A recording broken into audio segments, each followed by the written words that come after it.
Continuando, vamos a redondear el tema del discipulado modelo y nos gustaría que la maestra Araceli pueda pues ellas aportarnos estas últimas conclusiones.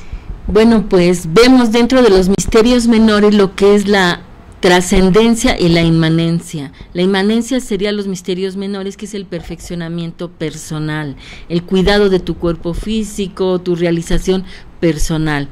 Y dentro de los misterios mayores sería la trascendencia, que es ir más allá de tus propios límites y llegar a beneficiar a la sociedad, a tu colonia, al mundo, a tu familia, a tu descendencia. Y entonces eso lo vemos nosotros con nuestros pueblos antiguos, ¿verdad? Así justamente hablar de una yoga precolombina es también con mucho mérito hacerlo. En mi libro Yoguismo comentamos acerca de esta yoga que ha sido practicada en América Antigua, la yoga precolombina, que naturalmente no se ha llamado con el mismo nombre, ya que en el quechua y en el aymara, por ejemplo, la palabra yog, Y-O-K, significa unión, integración, armonía con la naturaleza. Y también en el maya, el famoso yug, Y-U-K, también significa esa unión, esa integración, esa armonía. Y por lo tanto, en el mundo andino, como lo expresa también Carlos Milla en sus obras acerca del génesis de la cultura antigua andina, nos va a expresar cómo es de que él expresaba el andino, la armonía con la naturaleza. Él se sentía un elemento armónico, no solamente entre él y la naturaleza, sino entre él y la sociedad, entre él y el mundo divino, en el mundo interior y exterior del ser humano, y por lo tanto constituye una yoga propiamente de Sudamérica, esta expresión tan necesaria que existe pues de la armonía con la naturaleza y con los otros seres humanos y con el mundo divino. Y así también el mundo de los mayas nos expresa ello. Me gustaría que la maestra Araceli, como mexicana, nos dijera pues esta parte de la yoga, de ese saludo tan famoso en los mayas que nos expresaba toda una yoga. Sí, la cosmovisión de nuestros antiguos tenían el saludo de In Lakesh, tú eres yo y yo soy tú. Ellos estaban completamente seguros que formábamos parte del todo, y lo que me sucedía a mí como persona le sucedía al otro, o le sucedía a la comunidad. Por eso es que el saludo era In Lakesh Alan Ken. Entonces procuraban ser personas íntegras, procuraban ser perfeccionarse para poder así beneficiarse a sí mismos y a la comunidad en general. Y es por lo tanto que la yoga no solamente su origen es la India. Lo tenemos en la India por sus textos que se han encontrado, especialmente los textos védicos, pero eso no quiere decir que es el único continente que lo ha practicado. Así tenemos en América, tenemos también en China, tenemos también en Japón, que hay una cultura física que las lleva de la mano al control de la personalidad. Y así tenemos, por ejemplo, el judo practicando los japoneses desde el kinder y la primaria hasta grandes universitarios que están practicando el judo para controlar su personalidad. Y así el tai chi en la China, que son tan antiguos como la yoga misma. Y es por ello que la yoga es un aspecto universal, es un sistema de vida, confundido por toda la etapa anterior de los 2000 años que ha vivido la India, confundido como religión, pero es propiamente del aspecto quizás de ese continente que el sistema de vida lo vuelve en el campo religioso. Sin embargo, eso no deja de ser un sistema filosófico, un sistema de vida, un sistema psicoterapéutico, como lo expresamos en nuestro libro Yoguismo.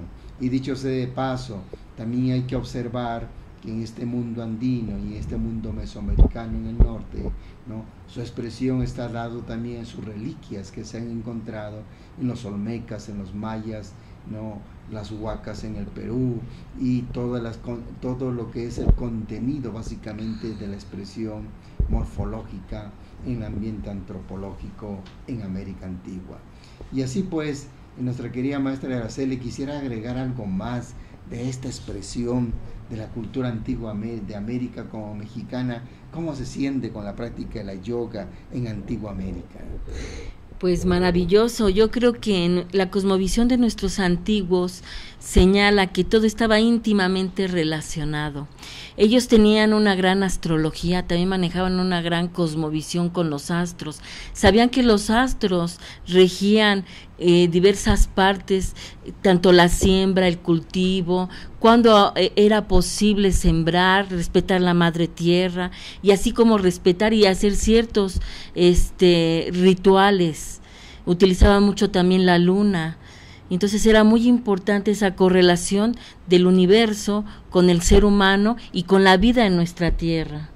Así es, y entonces, Yayir, tú como peruano, ¿cómo sientes tú la yoga en América Antigua, en el Perú, en los Andes? Tú que vives cerca de estos lugares tan maravillosos de nuestro querido Perú. Una forma muy, muy bonita, hermosa, de que saber que nuestros ancestros la han practicado antes de que vinieran los españoles. Gracias. ¿Y qué te parece la Pampa de Nazca? Tú que vives cerca donde está Nazca, donde están toda la parte de las marcas que hay en el desierto y que muchos antropólogos y arqueólogos lo han estudiado. ¿Qué te parece esas reliquias que deja nuestro mundo antiguo en el Perú? Muy enigmático, muy, muy histórico es para mí. Tiene un valor ya histórico. Gracias. Ok, pues entonces sí tenemos toda esta parte tan majestuosa del mundo antiguo americano y que va a expresar esa unión con la naturaleza. Y teniendo en cuenta que la naturaleza no solamente son los campos, no solamente aquello que está en el contacto directo con el ser humano, sino también viene a ser esa expresión básicamente con el cosmos, con la parte cósmica. Por eso decía Domingo Martínez Paredes, este gran antropólogo de la Universidad Nacional Autónoma de México, que nos va a expresar de que para el mundo maya su religión era una ciencia y su ciencia era una religión. Maravillosas palabras, ¿no?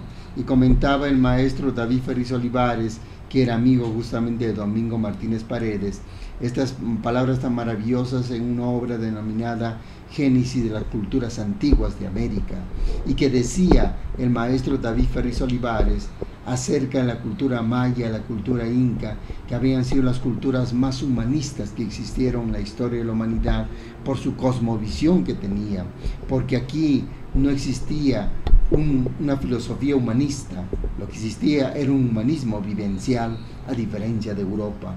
Mientras Europa, desde Erasmo de Rotterdam hasta toda la parte del siglo XX, se ha expresado con mucho humanismo, pero se ha terminado con 2 guerras mundiales, una filosofía humanista terminando con 2 guerras mundiales. En cambio, América ha sido totalmente diferente. Mientras un Simón Bolívar liberaba pueblos, un Napoleón esclavizaba pueblos. Imagínense, 2 contemporáneos en una misma faceta histórica, sin embargo, con 2 extremos tan diferentes que expresaba América y Europa.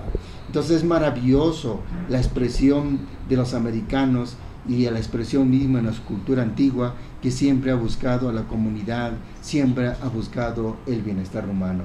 ¿Qué te parece, maestra Araceli, toda esta expresión de Simón Bolívar y Napoleón, dos formas tan diferentes en una época de liberación que vivía América, y que ellos estaban pensando en forma tan opuesta y tan diferente y al mismo tiempo? Sí, verdaderamente que cada ser humano expresa su ideal dependiendo de su forma de ser, su personalidad, y cada quien, aunque tenga grandes ideales, lo va a demostrar dependiendo esa alquimia que lleva en su ser, según como tenga la contextura de su alma. Entonces esa matesis expresada pues como la vivencia de la enseñanza, como la síntesis de enseñanza, que concluye el maestro de la Ferrer en su obra Yogismo, y que lo explicamos como una parte filosófica para la investigación en nuestro libro El Yogismo. Una matesis, una realización, una vivencia. Si solamente es en el campo intelectual, generalmente el ser humano fracasa en su intento de su realización espiritual. Entonces concluimos esta sesión pues diciendo que la matesis es una verdadera realización espiritual. Nos vemos la próxima viernes. Maestra Arita, quisiera despedirse del público. Pues sí, que ¿de qué vale una gran filosofía sin una insignificante obra? Vamos a llevar todo lo que estudiemos a la práctica, aunque sea insignificante, para que se vean grandemente los resultados, y esa es verdaderamente la matesis, la realización del conocimiento.